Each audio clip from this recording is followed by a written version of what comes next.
Televidente bom menino, outra edição de Time Out. Agora Time Out nós vamos pedir que de mundo de taekwondo. Agora conosco um grande honor de ter junto conosco recém Hall of Famer de taekwondo. Nos referindo ao Sr. Henk Meijer, que é um ex-campeão mundial de taekwondo peso pesado de Holanda. En nós vamos Time Out. Quando que eu vou vir back, nós estamos conversando com o Sr. Henk Meijer.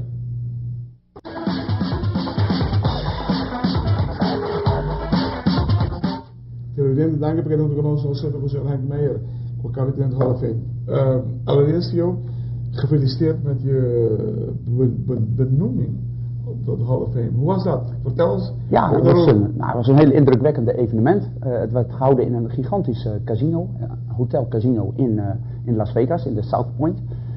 Met een hele gigantische hal, echt op zijn Amerikaans, met heel veel bombardie eromheen. Mooie aankleding. Ja, en dan, je wordt dus, ik ben persoonlijk uitgenodigd door de Hall of Fame. Wie nodig je uit? De Hall of Fame? Hebben ze een commissie? Ja, ze hebben een soort een commissie die bepaalt aan welke voorwaarden je moet doen. Je hebt allerlei divisies. Je kunt bijvoorbeeld in de Hall of Fame worden opgenomen omdat je bijvoorbeeld een fantastische scheidsrechter bent. Dat geldt bijvoorbeeld voor Chaco. Ja, die is opgenomen voor arbiter. Je kunt als coach opgenomen worden, als speler, verdienstelijke speler, maar ook als je dus heel verdienstelijk werk voor de taekwondo doet. Ja? Dat heb jij gedaan. En die werk die zijn ongeveer, bijvoorbeeld het promoveren van taekwondo over de hele wereld. Want je bent coach voor Nederland, Griekenland en Frankrijk geweest. Nou, daar heb ik dus een award voor gekregen. Daarnaast ben ik heel actief geweest met het geven van seminars over de hele wereld. Nou, en dat is ook, daar word je natuurlijk ook voor genomineerd. En daarnaast ben ik oud wereldkampioen. Dus ik ben zowel... Die oud-wereldkampioen die hielp om die antwoord... Ja, natuurlijk, uiteraard. Maar ik bedoel... Is het een eer?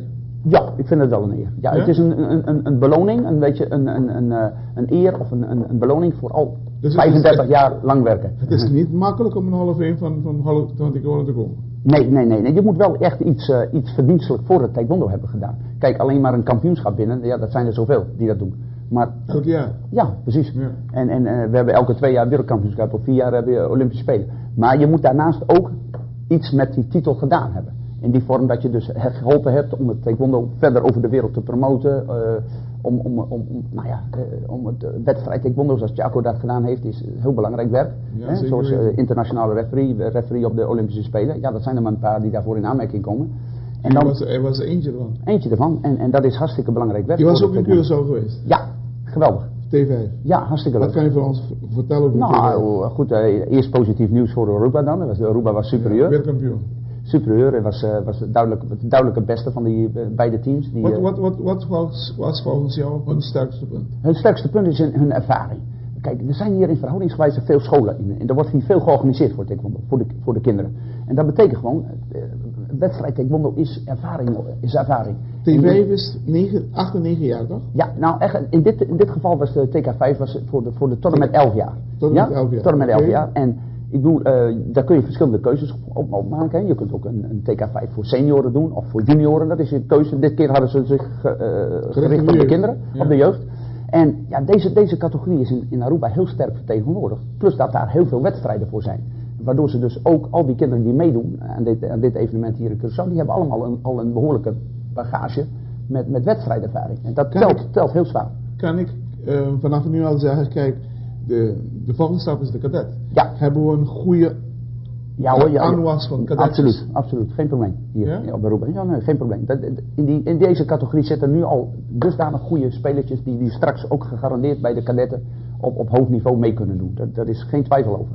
Kijk, of ze dus ook ooit eens een keer op een Olympische Speler kan zijn, ja, dat is een hele lange weg. Dat is een heel ander verhaal.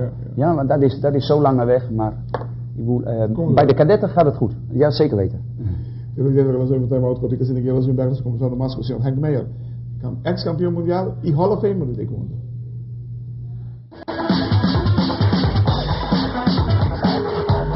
Televidente, dank voor dat we ons afsluiten met Sr. Henk Meijer, ex-campeão mundial e Hall of Fame no taekwondo. Henk, hebben jullie in Europa een TK5? Ja, uiteraard hebben wij TK5, want dat is een nieuw onderdeel van de World Taekwondo Federation. Alleen wij kennen dat in Europa alleen voor senioren, volwassenen. En niet voor kinderen. Dus eigenlijk loopt Aruba, Curaçao in dit evenement lopen voor op ons. Maar wij zijn daar in Europa nog niet mee begonnen met de kinderen voor TK5. Dus we zijn goed bezig hier. Ja, vind ik wel. Ja, absoluut. Jullie investeren in de toekomst en in de nieuwe generatie. Ja. En daar moet je het van hebben. Dat is heel simpel. Ja. Kijk, je bent ook hier geweest voor die Best of the West. Uiteraard. Vind je dat die soort toernooien meerdere malen op Aruba moet worden gehouden? Ja, nou ja goed, als ik kijk wat je dus per jaar op Aruba wordt georganiseerd in de vorm van wedstrijden, met name ook voor de kinderen, voor de jeugd, voor de kadetten, nou dat vind ik heel acceptabel. En ik denk dat dat dus ook Aruba een duidelijke voorsprong geeft ten opzichte van de kleinere landen, zoals dat nu in Curaçao aan de gang was. Dus een voorsprong op Curaçao, op Puerto Rico. Want je kon duidelijk zien dat het team van Aruba veel meer wedstrijdervaring heeft. En die dat ook uitbuiten dan in zo'n toernooi. En daar zie je echt wel verschil in. Ja. Maar het uitbuiten moet je kunnen uitbuiten. Zeker. Dus je moet voorbereid zijn. Uiteraard. Te kunnen uitbuiten. Uiteraard. Nee, natuurlijk. Zeker. Van je voorbereiding. Ja, uiteraard. Nee, maar goed, ik bedoel, wedstrijdervaring telt heel zwaar. En die wedstrijdervaring, de coaches en de trainers hier op Aruba, die krijgen die wedstrijdervaring ook mee. Wat zou jij het niveau van Aruba, taekwondo van Aruba, plaatsen op een wereldranglijst? Op wereldranglijst. Ja, goed, kijk. Je hebt ervaring. Dus ja, nee, begrijp ik. Nee, maar goed, je kunt beter, ik denk dat je op de wereldranglijst, dan grijp je te hoog. Ja, ik denk dat je dat beter kunt vertalen naar Pan-Amerika, bij wijze van spreken, of in het Caribisch gebied. En zeker in het Caribisch gebied heb je dus een paar landen waar je niet aan tippen kan. Daar is bijvoorbeeld Cuba, Mexico. Ja, dat zijn de echte toplanden hier. En maar we zijn niet ver van hen. Wat blieft? We zijn niet ver van hen. Nee, wij zijn... Nou ja, goed, maar Mexico is natuurlijk een gigantisch land. Ze hebben ook een gigantisch aantal spelers. Dat dacht ik juist. Dat wel, maar want ik heb resultaten gezien van de laatste cadet die in Mexico waren geweest. Ja. We hadden 4 gestuurd, alle 4 hebben. Ja, nee, prima. Nee, zeker, ja, absoluut. Nee, op dat gebied kun je zeker meekomen. Ja, ik denk gewoon dat je dus, wat ik al zeg, er wordt hier nu op dit moment heel veel aandacht gegeven en ook flink geïnvesteerd in de kadetten en in de nieuwe jeugd. En dat gaat zeker een keer vrucht afwerpen. Want ik bedoel, kijk, natuurlijk, als je 10 kadetten hebt voordat ze senior zijn, dan hebben ze nog 10 jaar te gaan. Ja. Maar als er 10 zijn en er komen 1 of 2, ja, dan heb je wel 1 of 2 hele goede. Zeker weten. Ja, en daar heb je dan wel profijt van. Imagine dat je nou 10.000 hebt. Zo. Dus het wordt makkelijker, die filtrering. Absoluut. Die stap dan wordt daar vallen heel veel af, maar die overblijven, dat zijn dan ook hele goede. Ja. Het is, ik heb de taekwondo de laatste jaren van dichtbij gevolgd, dus zeker de laatste 5, 8 jaren, echt van dichtbij gevolgd. Ik zie een enorme sprong vooruit, hoor. Ja, nou zeker, absoluut. En ook wereldwijd gezien. Kijk, dit is natuurlijk het beste. Wij zijn niet voor niks een vast onderdeel geworden op de Olympische Spelen. Na Rio zijn we erbij. Maar toen was er dus een beetje een discussie. Blijft taekwondo ook in 2020 Olympisch? Nou, onder andere. Dat ook bij de evaluatie. De World Taekwondo Federation durft nog niet de elektronische helm gebruiken. Zijn ze nog een beetje huiverig voor. Ik vind dat jammer. Omdat ik had graag gezien dat ze ook die doorstap willen maken. Maar ze zijn er nog een beetje huiverig voor. Gaat zeker komen. Maar ze zijn er nog niet. Beter meteen nemen en dan de foutjes repareren. Ben ik helemaal met je eens. Maar ja, dat is een beleid van de Wereldfederatie. Ja, en die durft dat nog niet. Ja, absoluut. Het gaat komen, hoor. Gaat komen. Ja.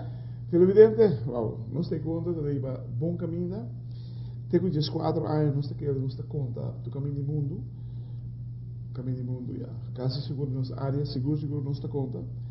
Pero trabalho me hora assim, me hora em tempo na dirigir e rende de qualidade para dirigir nós taekwondo para nós sair for de Caribe, para o América, para o Mundial.